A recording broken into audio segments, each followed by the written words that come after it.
السلام علیکم ورحمۃ اللہ وبرکاتہ۔ قرآن مجید فرقان حمید کی سورہ اسد میں نے تلاوت کی۔ اللہ رب العزت ہم تمام مسلمانوں کو قرآن مجید فرقان حمید پڑھنے، سننے، سمجھنے اور اس پر عمل پیرا ہونے کی توفیق نصیب فرمائے، اور ہم تمام مسلمانوں کو سن سنا کر اپنے لیے اپنی آخرت کا سامان پیدا کرنے کی توفیق نصیب فرمائے۔ سامعین محترم، قرآن مجید فرقان حمید کی بظاہر الفاظ کے لحاظ سے یہ مختصر سورہ مبارکہ ہے،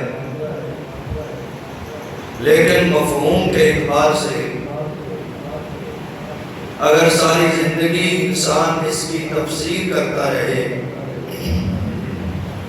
تو انسان کی زندگی ختم ہو سکتی ہے، لیکن اس کی تفسیر ختم نہیں ہو سکتی۔ صحابہ کرام علیہم رضوان شروع زمانہ کے اندر جب بھی ایک دوسرے سے ملاقات کرتے تو جدا ہونے سے پہلے وہ سورہ اسد کی تلاوت کر لیا کرتے تاکہ اس سورت کی برکات ہم دونوں کو شامل ہو جائے اور ہماری ملاقات کے اندر اللہ رب العزت برکات عطا فرما دے۔ یہ صحابہ کرام علیہم رضوان کا معمول تھا۔ حضرت امام شافعی رحمۃ اللہ تعالی علیہ اس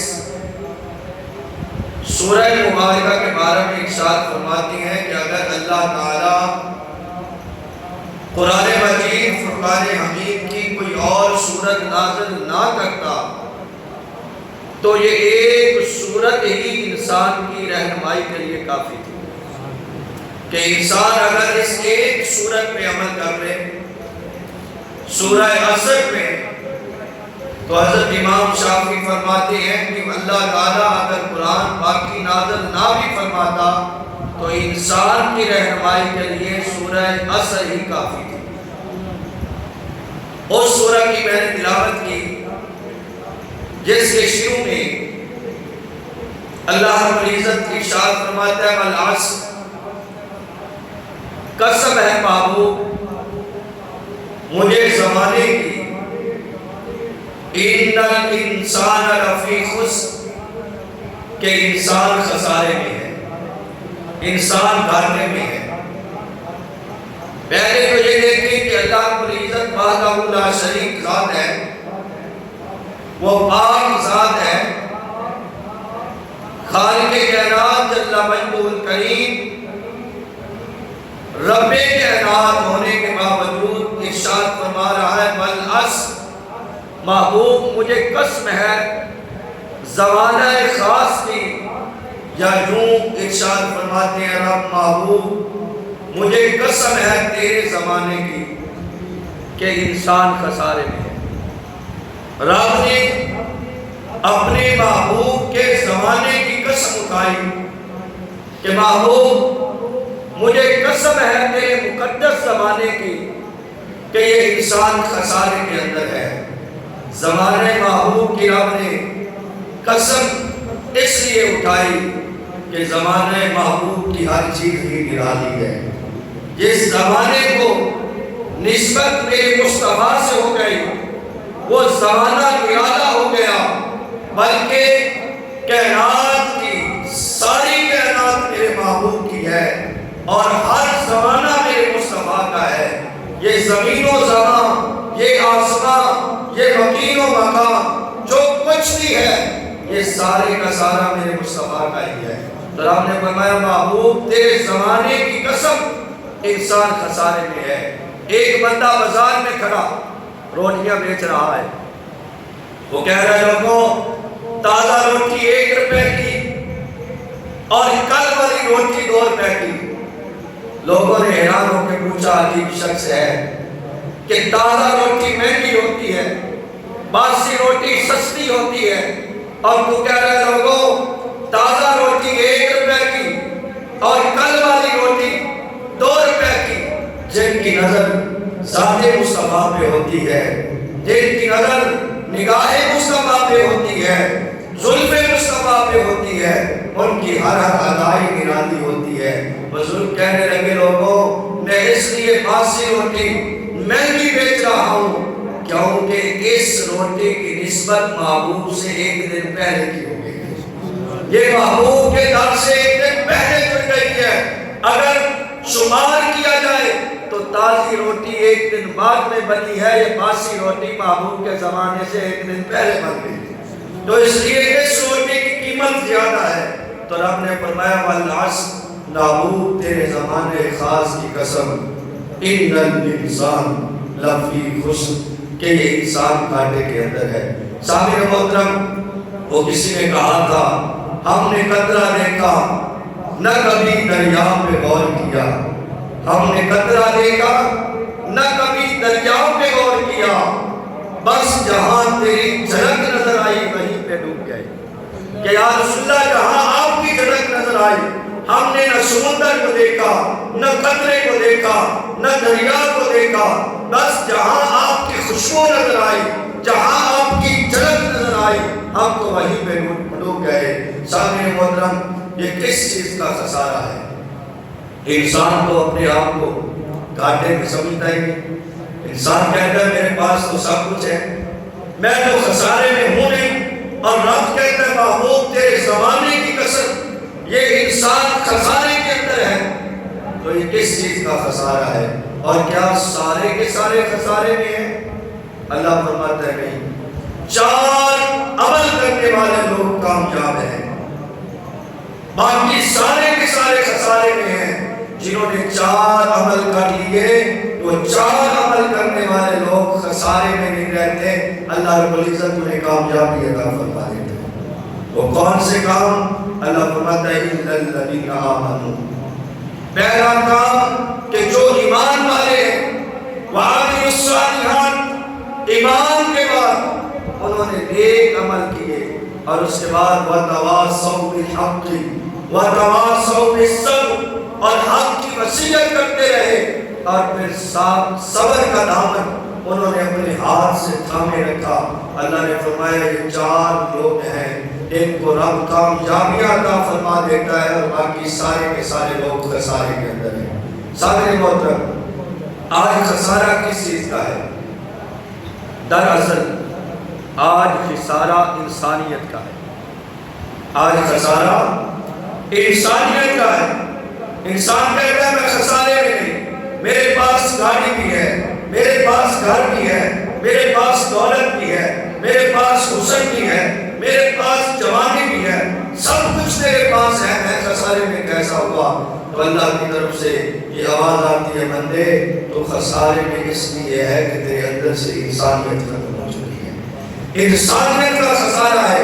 ایک بندہ چاند پہ پہنچ گیا، وہاں سے مٹی لے کے آیا، ذرا یہ بتاؤ وہاں سے مٹی لے کے آیا، انسانیت کو کیا فائدہ ہوا؟ انسانیت کو تو ایک خاک بھی فائدہ نہیں ہوا۔ انسان کو کتنا فائدہ پہنچا رہا ہے، بھائی بھائی کا دشمن ہے، یہی انسانیت کا خسارہ ہے۔ اللہ کے محبوب نے ارشاد فرمایا والعصر ان الانسان لفی خسر، اے لوگوں رب کا کلام کہتا ہے کہ زمانے کی قسم محبوب یہ سارے انسان خسارے کے اندر ہیں۔ رب نے اپنے محبوب کے زمانے کی قسم کو اٹھائی۔ بزرگوں سے پوچھا گیا بتاؤ کہ مکہ افضل ہے یا مدینہ؟ جہاں میرے مصطفیٰ کی جس چیز سے نسبت ہو جائے وہ کائنات سے افضل ہو جاتی ہے۔ کسی نے سوال کیا کہ مکہ افضل ہے یا مدینہ؟ مکے کا بڑی برکتیں ہیں، بڑے کمالات ہیں مکے کے، مدینہ بھی بڑی شان والا ہے، سارے مقامات عظمت والے اور شان والے ہیں۔ پوچھا گیا مکہ افضل ہے یا مدینہ؟ جواب دینے والے نے جواب دیا کہ جب تک حضور مکے میں رہے مکہ افضل تھا، حضور چل کے مدینے میں چلے گئے تو مدینہ افضل تھا۔ کہ جہاں مصطفیٰ ٹھہر گئے وہ جگہ افضل ہو گئی۔ تو رب نے فرمایا محبوب تیرے شہر کی قسم تو مکے میں تھا تب میں قسم اٹھا رہا تھا، تو مدینے چلا گیا تیرے مدینے کی قسم اٹھا رہا ہوں۔ مکے میں تو چلتا تھا تو میں رب ہو کے کہتا تھا معبود لا اقسم بہذا البلد وانت حل بہذا البلد، معبود اس شہر مکہ کی قسم اس لیے اٹھا رہا ہوں کیونکہ اس شہر نے تیری قدموں کے بوسے لیے ہیں، اس شہر نے تیری قدموں کو چوما ہے، میں اس لیے اس دھرتی کی قسم اٹھا رہا ہوں۔ معبود تو مدینے میں چلا گیا، میں تیرے مدینے کی قسم اٹھا رہا ہوں۔ اللہ نے فرمایا مجھے محبوب کے زمانے کی قسم۔ سامعین محترم، وہ محبوب کا زمانہ کتنا حسین تھا۔ آج انسانیت کا خسارہ، اس وقت انسان میں قرون پہ تھی، اس وقت دولت کی کمی، اس وقت عیش و عشرت کی کمی، لیکن انسانیت قرون پہ تھی۔ وہ کیسی انسانیت تھی؟ آج تاریخ میں ملتا ہے کہ جنگ کا موقع ہے، ایک بندے نے آواز لگائی اے میرے بھائی میں پیاسا ہوں، وہ پیاس کی آواز لگا رہا ہے، اے افسوس میں پیاسا مجھے پانی چاہیے۔ ایک پیالہ لایا جاتا ہے، اس کی طرف بڑھایا جاتا ہے، جب وہ بندہ اپنے منہ کے قریب کرتا ہے دوسرے بندے کی آواز آ جاتی ہے مجھے پیاس لگا، وہ اپنی منہ سے پیالہ ہٹا کے کہتا ہے میرے بھائی کو دے دو، وہ اگلے کے پاس جاتا ہے کہتا ہے میرے بھائی کو دے دو، جو اگلے کے پاس جاتا ہے کہتا ہے میرے بھائی کے دے دو۔ روایت میں ملتا ہے ایک نہیں، دو نہیں، تین نہیں، 7 بندوں کے پاس وہ پیالہ پانی کا جاتا ہے۔ جب 7ویں کے پاس پہنچتا ہے پہلا آواز دیتا ہے کہ مجھے پیاس لگی ہے، وہ 7واں کہتا ہے کہ مجھے چھوڑو، میرے اس بھائی کے پاس لے جاؤ۔ جب وہ پیالہ پانی کا اس کے پاس آتا ہے اس کی روح نکل چکی ہوتی ہے۔ اسی طرح باری باری لوگ اپنی جان کو دے دیتے ہیں، لیکن انسانیت کا خسارہ نہیں تھا۔ اس وقت انسانیت عروج پہ تھی، انسانیت زندہ تھی، تو ایک دوسرے کا درد تھا، ایک دوسرے کی محبت تھی، بھائی چارہ تھا، ایک دوسرے سے پیار تھا۔ آج انسانیت ختم ہوئی تو بھائی بھائی کا دشمن بن گیا۔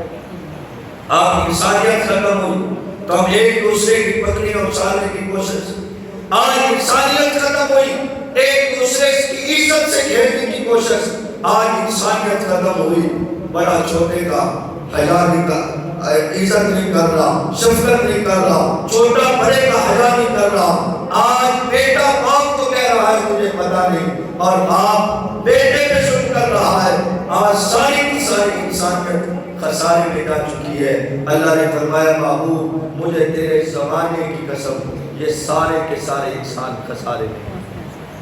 سامنے محترم، یہ کیسا خسارہ کہ آج ایک مفسر کہتے ہیں کہ مجھے اس آیت کی سمجھ نہ آئی جب لوگوں کو دیکھا کہ لوگوں کے پاس دولت بھی ہے، حسن بھی ہے، لوگوں کے پاس ہر قسم کی چیزیں ہیں، اور رب فرماتا ہے کہ انسان خسارے میں ہے۔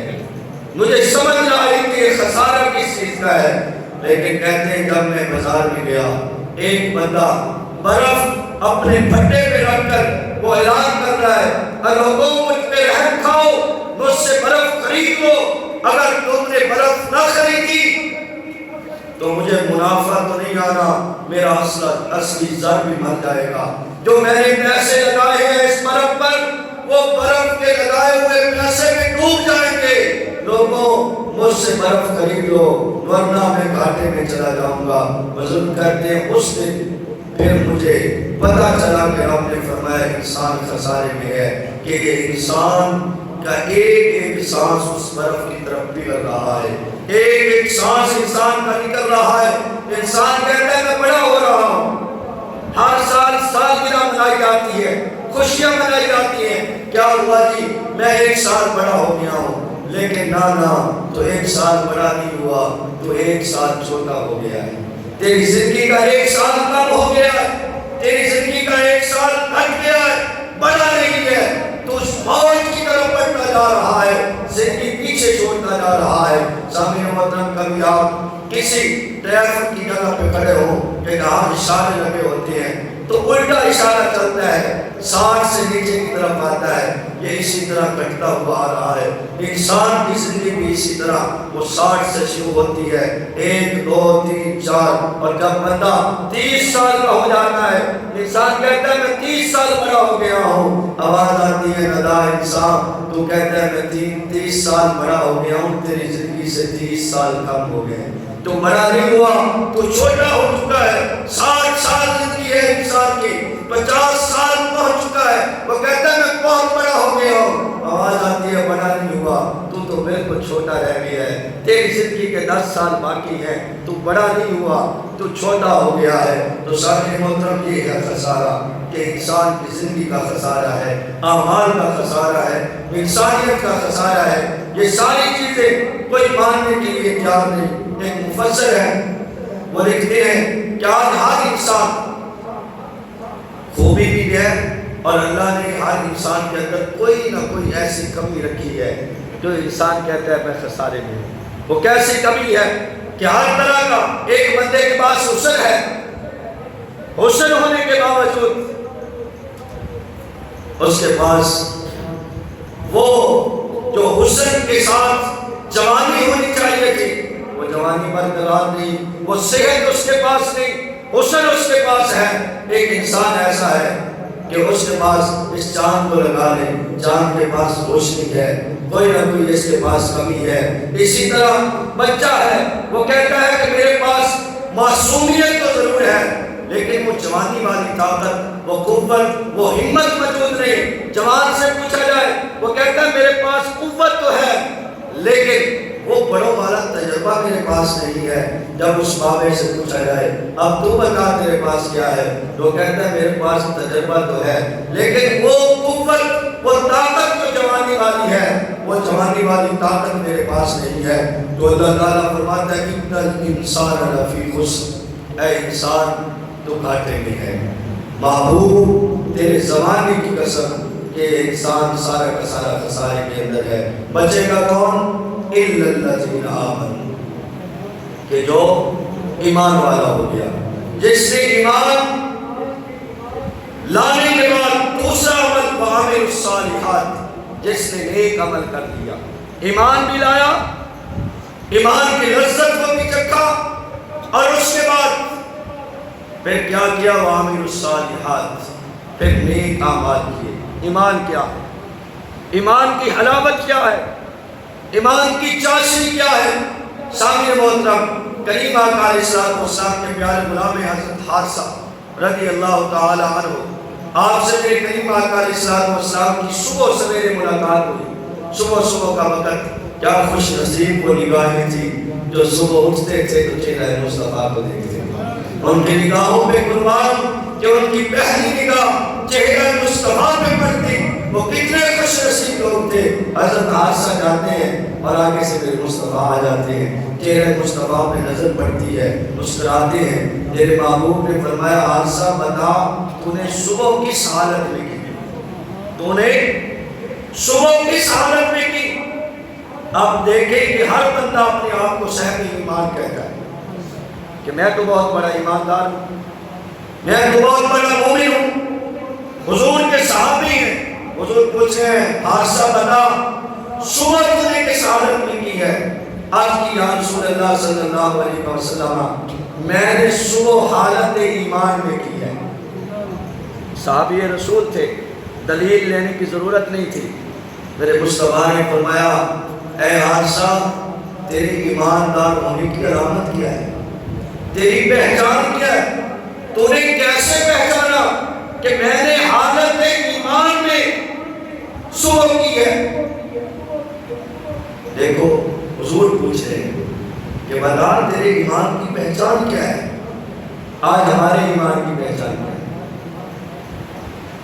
ہم نے اپنے آپ کو دیکھے، میں اپنی گریبان میں جھانکوں، آپ اپنے گریبان میں جھانکیں۔ میرے سے بڑا کوئی عاشق رسول کوئی نہیں، آپ سے بڑا کوئی عاشق رسول کوئی نہیں، میرے سے بڑا کوئی صاحب ایمان کوئی نہیں، آپ سے بڑا کوئی صاحب ایمان کوئی نہیں۔ اور کسی نے لکھا کہ جب میں قرآن پڑھتا ہوں تو میں سوچنے پہ مجبور ہو جاتا ہوں کہ اس جیسے کائنات میں کوئی کتاب کوئی نہیں، لیکن جب مسلمانوں کو کردار دیکھتا ہوں تو مجھے افسوس ہوتا ہے کہ اس جیسی کوئی بدبخت قوم کوئی نہیں، جن کے پاس اللہ نے اتنی حسین ترین کتاب کی ہو، پھر بھی اس کتاب سے رہنمائی حاصل کر کے وہ اپنی زندگی نہیں گزار رہے۔ آج ہر بندہ کہتا ہے میں سب ایمان ہوں، حضور نے فرمایا پہچان بتا، تیرے ایمان کی پہچان کیا ہے؟ ہمارے ایمان کی پہچان کوئی بتائے، پوچھے۔ بزرگ کہتے ہیں کہ تو چل رہا ہو نا، کوئی تجھ سے پوچھے گا کہ تو مسلمان ہے یا کوئی اور ہے، تیرے کردار کو دیکھ کے لوگ پہچان جائیں یہ محمد عربی کا غلام ہے۔ انسان کا کردار اچھا ہو، اس کی پہچان ہو جاتی ہے کہ یہ محمد عربی کا غلام جا رہا ہے۔ اگر بندے کا کردار نہ ہو، امام محمد رحمت اللہ تعالیٰ ہے، اسی دور کے بزرگ گزرے ہیں، بہت بڑے امام گزرے ہیں۔ امام محمد رحمت اللہ تعالیٰ علیہ اتنے حسین تھے، اتنے حسین تھے، جب بازار میں نکلتے اپنے بھی دیکھتے بیگانے بھی دیکھتے۔ امام محمد کی جب وفات ہوئی، آپ کا جنازہ اٹھا، بازار سے جنازہ گزرنے لگا، جو لوگ بھی اپنے تو اپنے بیگانے کافر وہ غیر مسلم بھی امام محمد کے جنازے کو دیکھتے یا امام محمد کے جنازے کو کندھا کس کا چھوٹا تو اللہ رب العزت اس بندے کو ایمان کی دولت عطا فرما دے۔ ہمارے بزرگوں کی میت لوگوں کو ایمان کی طرف لے کے آتی ہے۔ آج غیر مسلم پریشان ہے کہ یہ مسلمان ہے اور یہ مسلمانوں کا کردار ہے، وہ دیکھ کے پریشان ہوتے ہیں کہ ان کی کتابیں اور ان کے رسول کی طرف دیکھیں تو کائنات میں ان جیسا حسین کوئی نظر نہیں آتا، لیکن مسلمانوں کا کردار دیکھیں تو عجیب کردار ہے۔ تو حضور نے فرمایا تیری پہچان کیا ہے؟ عرض کی یا رسول اللہ صلی اللہ علیہ وسلم، میرے ایمان کی پہچان یہ ہے کہ میں رات کو ساری رات جاگتا رہتا ہوں، رہتا دھرتی میں ہوں، لیکن میری نگاہ میرے رب کے عرش پہ رہتی ہے۔ میرے محبوب نے پوچھا ہے حادثہ کیا کرتا ہے؟ کہتا ہے یا رسول اللہ میں ایمان کی حلاوت کو پہچان چکا ہوں، مجھے یہ محسوس ہوتا ہے میں دھرتی پہ رہ کر جنت کا بھی مشاہدہ کر رہا ہوتا ہوں، دوزخ کا بھی مشاہدہ کر رہا ہوتا ہوں۔ یا رسول اللہ میرے ایمان کی حلاوت اس مقام پر پہنچ چکی ہے کہ یا رسول اللہ رات کو میں جاگتا ہوں، دن کو میں روزہ رکھتا ہوں، بس اس کی یاد میں مست رہتا ہوں، اپنے رب کے پیار میں مست رہتا ہوں۔ میرے کریم آقا علیہ السلام نے فرمایا کہ اے حادثہ تو نے ایمان کی لذت کو چکھ لیا۔ اللہ نے فرمایا اِلَّا الَّذِينَ آمَنُوا، اِلَّا الَّذِينَ آمَنُوا، جس نے ایمان لایا وہ کامیاب ہو گیا۔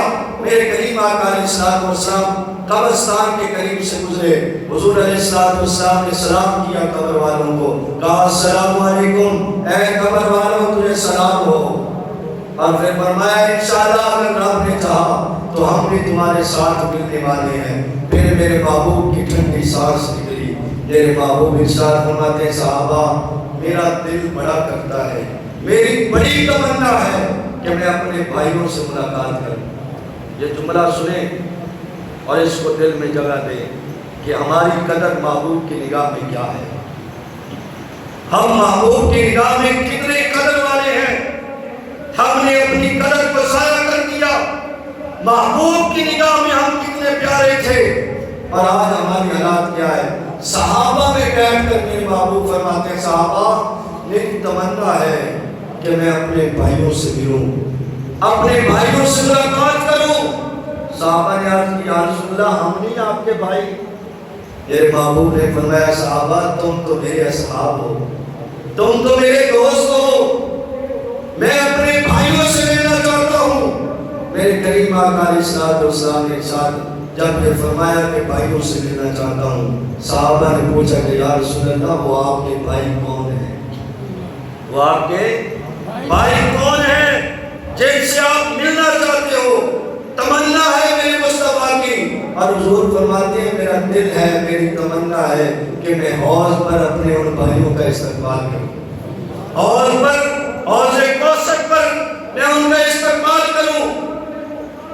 میرے کریم آقا علیہ السلام نے جب یہ جملہ بولا، صحابہ نے عرض کی یا رسول اللہ صلی اللہ علیہ وسلم وہ کون ہے؟ میرے مصطفیٰ نے فرمایا صحابہ انہوں نے مجھے دیکھا نہیں ہوگا، انہوں نے مجھے دیکھا نہیں ہوگا، میری زیارت نہیں کی ہوگی، بس سنا ہوگا، میری زلفوں کا ذکر سنا ہوگا، میرے چہرے کا ذکر سنا ہوگا، میری چال کا ذکر سنا ہوگا، میری ڈال کا ذکر سنا ہوگا، اور میرے سینے کا ذکر سنا ہوگا، میری زلفوں کا ذکر سنا ہوگا، اور کسی سے سن کر وہ میرے اتنے عاشق ہوں گے، میری ہر ادا پہ قربان ہوں گے، وہ میری ہر ادا پہ مرتے ہوں گے، میرے ایک ایک نقش قدم کی حفاظت کرتے ہوں گے، میری ہر ادا کو اپناتے ہوں گے، میری ہر ادا کے پیچھے پڑتے ہوں گے۔ صحابہ وہ ہے میرے بھائی۔ صحابہ نے عرض کی یا رسول اللہ آپ نے انہیں نہیں دیکھا، انہوں نے آپ کو نہیں دیکھا، قیامت میں آپ پہچانیں گے کیسے؟ قیامت میں آپ انہیں پہچانیں گے کیسے؟ سنیں میرے کریم آقا علیہ السلام نے مثال دی، فرمایا صحابہ کالے رنگ کے گھوڑے ہوں اور ان گھوڑوں میں سے ایک گھوڑا ایسا کہ جس کے اوپر سفید رنگ کا دھبا لگا ہوا، بتاؤ کہ سارے گھوڑے کالے رنگ کے ہوں، اور ان میں سے ایک گھوڑا ایسا ہو کہ جس کا کچھ آدھا جسم کا کچھ حصہ وہ سفید ہو، بتاؤ ان کالے گھوڑوں میں سے جیسے اس سفید رنگ والے گھوڑے کو پہچانا جاتا ہے، میں اپنے ان غلاموں کو اپنے بھائیوں کو کل قیامت کے دن ایسے پہچان لوں گا۔ صحابہ نے عرض کی یا رسول اللہ یہ کیسی مثال؟ میرے محبوب نے ارشاد فرمایا صحابہ ان کے اعضائے وضو سے وہ دنیا میں رہ کر میری سنت پہ عمل کرتے ہوں گے، وہ وضو کرتے ہوں گے، وہ وضو پر جو جسم دھوتے ہوں گے، جہاں جہاں وضو کا پانی لگتا ہوگا، صحابہ جب قیامت میں میرے یہ غلام آئیں گے نا تو ان کے وضو والا حصہ وہ چودھری کے چاند کی طرح چمکتا ہوگا، اور میں پہچان جاؤں گا یہ آنے والے کوئی عام نہیں، یہ میرے وہی غلام ہیں۔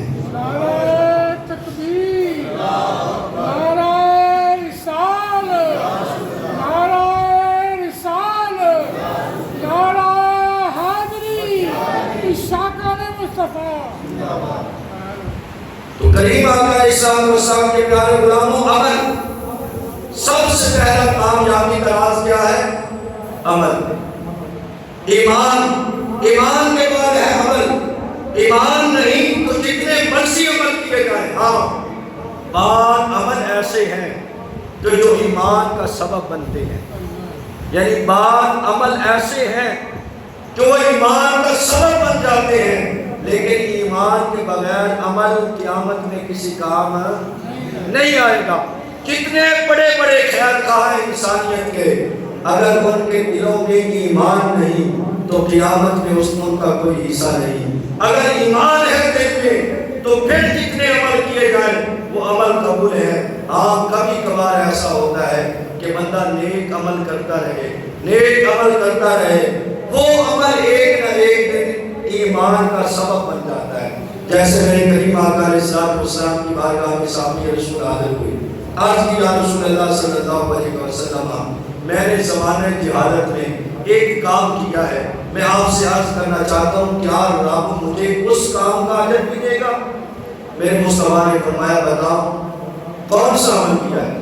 عرض کی یا رسول اللہ زمانہ جہالت میں طویل قصہ ہے، حدیث مبارکہ لمبی ہے، میں مختصر کرتا ہوں۔ عرض کی یا رسول اللہ میرا ایک کام تھا کہ جہاں پر کوئی بچی کو زندہ لنگور کر رہا ہوتا، زندہ دفن کر رہا ہوتا، میں چند پیسے دے کر اپنی دولت دے کر اس بچی کو چڑھوا لاتا، اپنے گھر لاتا، بچی کی پرورش کرتا، اسے جوان کرتا۔ اسی طرح میں نے 360 بچیوں کی جان بچائی ہے، لیکن میں اس وقت ایماندار نہیں تھا، میں ایمان نہیں لایا تھا۔ زمانہ جہالت کا یہ قصہ ہے۔ یا رسول اللہ مجھے ذرا یہ تو فرماؤ کہ رب مجھے اس کام کا اجر دے گا؟ میرے محبوب مسکرائے، فرمایا میرے پیارے غلام ابھی بھی تو اجر تلاش کر رہا ہے، اس سے اور بڑا اجر کیا ہو سکتا ہے کہ رب نے تجھے دولت ایمان عطا فرما دی۔ تیرے اس عمل کی وجہ سے رب نے تجھے دولت ایمان عطا کر دی ہے۔ تو کبھی کبھار عمل اچھے کرنے سے اللہ رب العزت وہ ایمان کا سبب بنا دیتا ہے، لیکن سب سے پہلی چیز ہے ایمان، اور ایمان کے بعد کیا ہے؟ وَعَامِلُ الصَّالِحَاتِ، نیک عمل۔ آج ہر بندہ پریشان ہے کہ بچے نافرمان ہو گئے، کوئی کسی کی بات سننے کے لیے تیار نہیں، بڑا چھوٹے کی بات سننے کے لیے تیار نہیں، چھوٹا بڑے کی بات سننے کے لیے تیار نہیں۔ اس کا سبب کیا ہے؟ قرآن مجید فرقان حمید میں اللہ رب العزت ارشاد فرماتا ہے کہ میرے بندے تو میرا ہوگا، سَنَجْعَلُ لَهُمُ الرَّحْمَنُ وُدًّا، اللہ فرماتا ہے تو میرا ہو جا، تو میرے بتائے ہوئے رستوں پہ چل، میں رب ہو کے یہ تم سے وعدہ کرتا ہوں کہ تمام کائنات کے دلوں میں تیری محبت پیدا کر دوں گا۔ آج یہ محبت جو ہے ہو چکی ہے، محبت جو دلوں سے نکل چکی ہے، ہم نے کبھی غور نہیں کیا کہ ہمارا بیٹا نافرمان کیوں ہو گیا، کس وجہ سے نافرمانی کر رہا ہے میرا بیٹا۔ وجہ یہ ہے کہ حضرت عبداللہ بن مبارک رحمت اللہ تعالیٰ علیہ اپنی سواری پہ سوار تھے، اچانک سواری کی نافرمانی شروع کر دی، جیسا آپ کہتے ہو اس کے الٹ چلتی۔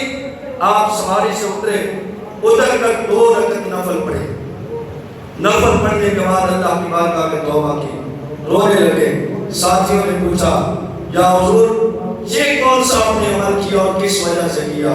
فرمانے لگے ساری زندگی میں اس سواری پہ سوار رہا ہوں، اس سواری نے میری نافرمانی نہیں کی، آج اس سواری پہ میں بیٹھا ہوں تو اس سواری نے میری نافرمانی کی، مجھے فوراً میں یاد آیا اے عبداللہ بن مبارک یہ سواری تیری نافرمانی کبھی نہ کرتی، کہیں نہ کہیں تو اس سے تیرے رب کی نافرمانی ہو گئی ہے، تو نے اپنے رب کی نافرمانی کر دی ہے۔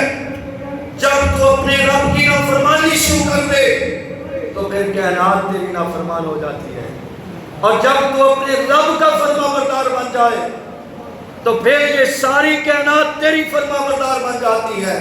یہ قصے کہانیاں نہیں جو حدیثوں میں آپ نے پڑھی کہ پرانے لوگ شیر کے اوپر سواری کرتے ہیں، اور ان کے ہاتھ میں جو گھوڑا ہوتا ہے وہ گھوڑا سانپ کا بنا ہوا ہوتا ہے، سانپ ہاتھ میں پکڑے ہوتے ہیں، ساری کائنات ان کے آگے آگے سجدہ کرتی ہے، جھک جاتی ہے۔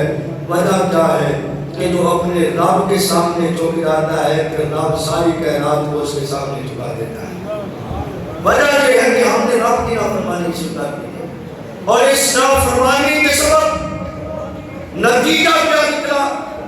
نتیجہ یہ نکلا کہ پھر ہم ساری کائنات کے سامنے جھکتے پھر رہے ہیں، ہمیں عزت نہیں نصیب ہو رہی، ہمیں عزت اور وقار نصیب نہیں ہو رہا، جس کے بارے میں میں نے ابتدا میں کہا والعصر ان الانسان لفی خسر، محبوب تیرے زمانہ خاص کی قسم یہ انسان خسارے میں ہے، الا الذین آمنوا، بچے گا وہ جو ایمان لایا، وعملوا الصالحات، جس نے عمل نہیں کیے۔ یہ ہے میری اپنی ذات کے لیے، یہ 2 کام میری اپنی ذات کے لیے ہے، الا الذین آمنوا وعملوا الصالحات، ایمان اور عمل صالح، یہ ہے میری اپنی ذات کے لیے، آپ کے اپنی ذات کے لیے۔ اب آگے اس سورت کے آخری جو 2 الفاظ ہیں اس پہ غور کریں۔ اس لیے امام شافعی علیہ رحمہ فرماتے تھے، آپ فرماتے ہیں اگر رب قرآن میں کوئی اور سورت نازل نہ کرتا تو انسانوں کی رہنمائی کے لیے سورت اصل ہی کافی تھی، یہ ایک سورت ہی کافی تھی، اس کے اندر اتنے مفہوم رکھ دیے ہیں۔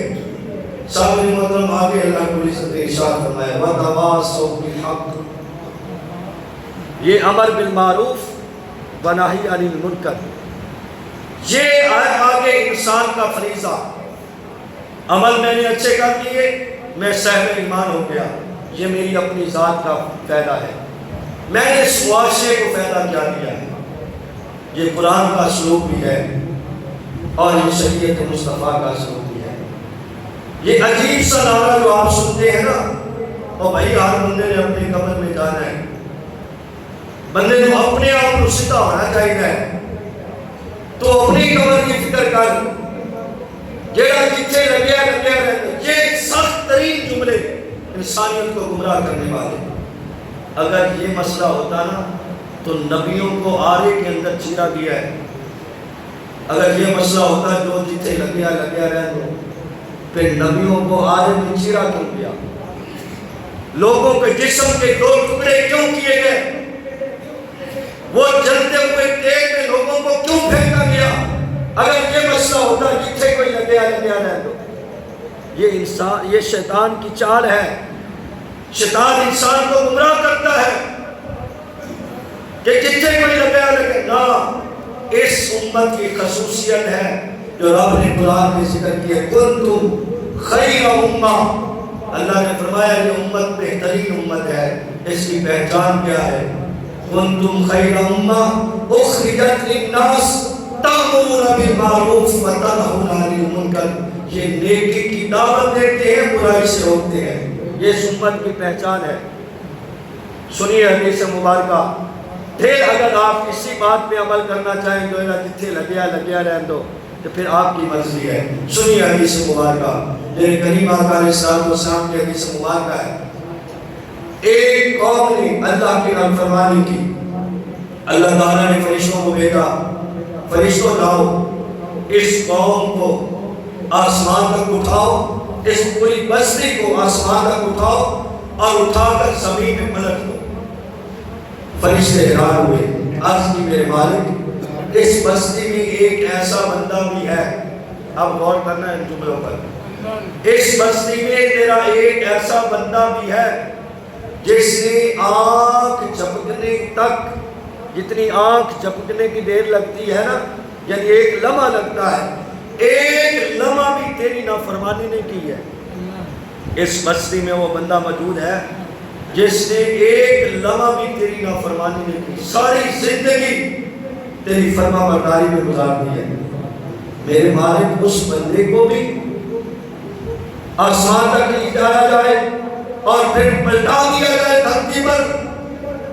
میرے محبوب ارشاد فرماتے ہیں رب کی طرف سے پیغام آیا، فرشتوں سب سے پہلے ساری بستی اس بندے پر الٹ دو، اس بندے پر الٹو۔ آج کی میرے مالک ساری زندگی تیری فرما برداری کرتا رہا، اب تو کہہ رہا ہے کہ اس پہ پہلے الٹو، کیا وجہ ہے؟ میرے محبوب ارشاد فرماتے ہیں رب ارشاد فرمائے گا کہ اس کے اندر غیرت ایمان نہیں تھی، کہ یہ اپنی مستی میں لگا رہا، اپنی عبادت میں مست رہا۔ اس لیے تو کہتے ہیں کہ علم کے بغیر ساری رات نفل پڑھتے رہو، اور صاحب علم ایک صرف 2 رکعتیں نفل ادا کرے، ایک طرف بغیر علم کے ساری رات نفل پڑھتے رہے، ایک بندہ صاحب علم صرف 2 رکعتیں نفل ادا کر کے سو جائے، میرے کریم ارشاد فرماتا ہے اس کی ساری رات سے افضل اس کی 2 رکعتیں ہیں، کیونکہ یہ لوگوں کی خیر خواہی میں لگا رہتا ہے، یہ لوگوں کو نیکی کی دعوت اور برائی سے روکتے رہتے ہیں۔ یہ بہت بڑا فریضہ ہے جس فریضے کو ہم نے چھوڑ دیا ہے، اور یہ صرف اور صرف مولویوں کے سپرد کر دیا ہے کہ یہ مولویوں کا کام ہے کہ یہ نیکی کا کام اور دعوت دے تو مولوی دے، برائی سے روکے تو مولوی روکے۔ نہ باپ نے کبھی بیٹے کو روکا ہے، نہ باپ نے کبھی بیٹی کو روکا ہے، نہ گھر کے سربراہ نے اپنے گھر والوں کو کبھی روکا ہے۔ یہ سارا کا سارا کام ہم نے کسی اور پہ چھوڑ دیا ہے۔ اور پھر عجب ڈھنگ یہ ہے کہ اگر وہی مولوی منبر پہ بیٹھ کے حق بیان کر دے تو ہمیں ہضم پھر بھی نہیں ہوتا۔ اگر وہی، میں اپنی بات نہیں کر رہا، کسی جگہ بھی کرے گا، لاتے ہم تقریر سننے کے لیے ہیں، مولوی رکھتے اس لیے ہیں کہ ہمیں نیکی کے باتیں بتائیں اور ہم ان کی سنیں، اپنی اصلاح کریں، لیکن وہی بندہ جب حق بیانی کرتا ہے تو ہمیں وہ اچھا نہیں لگتا، ہمیں پھر وہ برا لگنا شروع ہو جاتا ہے۔ تو اس لیے ہمارے اندر ایک چور ہے جو ہمیں اس رستے میں نہیں آنے دیتا، تو ساتھی محترم یہ سب سے بڑی ذمہ داری ہے انسان کی۔ وہ کون سی ذمہ داری؟ وَتَوَاصَوْا بِالْحَقِّ، وہ حق کا پرچار کرے، حق کے دامن کو تھام کر، حق کے علم کو تھام کر کائنات میں نکلے، اپنا فرض ادا کرے اور اس کھوئی امت کے مقام کو پھر سے بحال کرے، اس امت کو بتائے کہ تمہارا مقام کیا ہے، تمہاری عظمت کیا ہے، تمہاری شان کیا ہے۔ صحابہ میں بیٹھ کر میرے مصطفیٰ ارشاد فرماتے ہیں، صحابہ تمہیں ایک دفعہ مبارک ہو، صحابہ میرے ان یاروں کو 3 دفعہ مبارک ہو۔ آج کی رسولہ ہمیں ایک دفعہ مبارک، ان کو 3 دفعہ مبارک۔ وہ کون ہے لوگ؟ میرے مصطفیٰ نے فرمایا صحابہ جنہوں نے مجھے دیکھا نہیں ہوگا لیکن میری ہر ادا پہ قربان ہوتے ہوں گے، وہ بعد زمانے میں آئیں گے، میری سنت پہ عمل کریں گے۔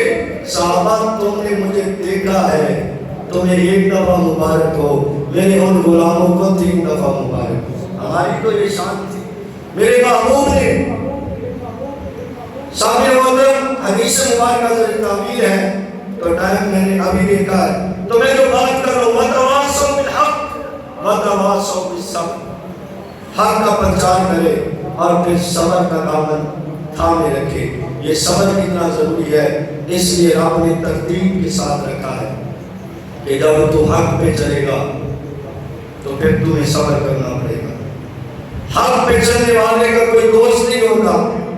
بایزید بستامی کہنے لگے کہ اس حق نے ہمیں کسی کا دوست نہیں چھوڑا، ساری کائنات ہماری دشمن ہو گئی، اور جو حق کے رستے پہ چلتا ہے ہوتے ہیں دوست بھی ان کے، لیکن ہمیشہ ان کے رستے پہ کانٹے بچھائے جاتے ہیں، انہیں ہمیشہ تکلیف پہنچائی جاتی ہے۔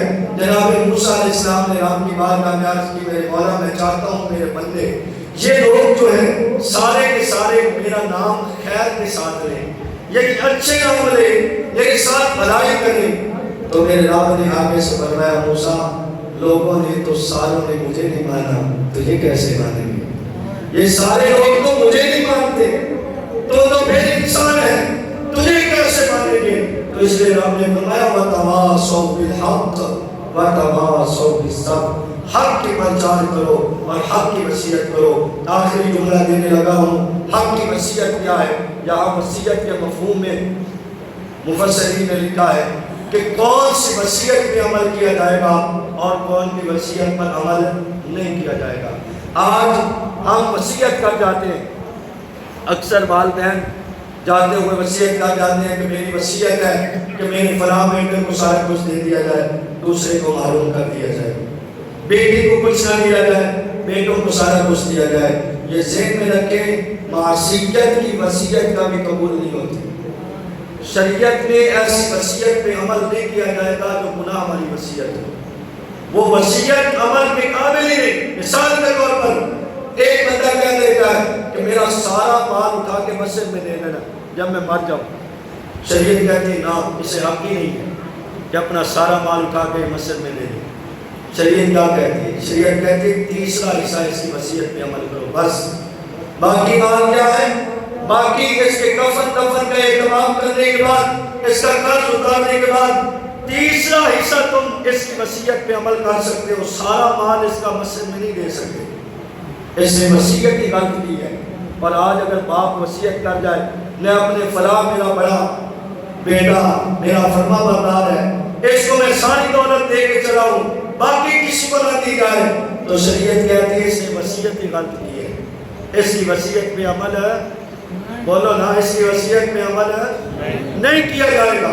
یہ ہمارے معاشرے کا ناصور ہے کہ آج ایسی وصیتیں دنیا میں تو ہم ذلت اور رسوائی خریدتے رہے، لیکن مرتے ہوئے یار کم از کم اتنا بڑا گناہ تو اپنے سر پہ نہ لے کے جائے کہ قبر میں جا کر وہ مصیبت کھڑی ہو جائے، آپ کی قبر کو سانپ اور بچھوؤں سے بھر دیا جائے کہ جاتے ہوئے کوئی ایسی وصیت کر جائے کہ ساری زندگی میں گناہ ہی ہوتا رہے۔ ایسی وصیت شریعت کے اندر قبول نہیں ہے۔ وصیت وہ قابل قبول ہے کہ جو تیسرا حصہ، تیسرے حصے کے آپ مالک ہیں، اپنی وصیت کر دیں کہ یہ تیسرا حصہ میں نے، ہاں اپنے بیٹوں میں سے کوئی پیارا ہے آپ کو بیٹا، اس کو آپ زیادہ دے سکتے ہیں، لیکن اس نیت کے ساتھ کہ اپنے باقی بیٹوں کو محروم نہیں کریں گے، یعنی سارا کا سارا اٹھا کے اس کو نہیں دے سکتے، اتنا دے سکتے ہیں کہ کچھ زیادہ اس کو دے دیں کہ یہ میرا پیارا ہے، میری خدمت زیادہ کرنے والا ہے، ہاں اسے کچھ زیادہ دے دیں، لیکن باقی بیٹوں کو معلوم آپ نہیں کر سکتے، یہ شریعت کا مسئلہ ہے۔ تو اس لیے وَتَوَاصَوْا بِالْحَقِّ کہ حق کی وصیت کرتے رہو، اور وَتَوَاصَوْا بِالصَّبْرِ پھر ہمیشہ صبر کا دامن تھامے رکھو۔ اللہ میری اور آپ کی حاضری کو قبول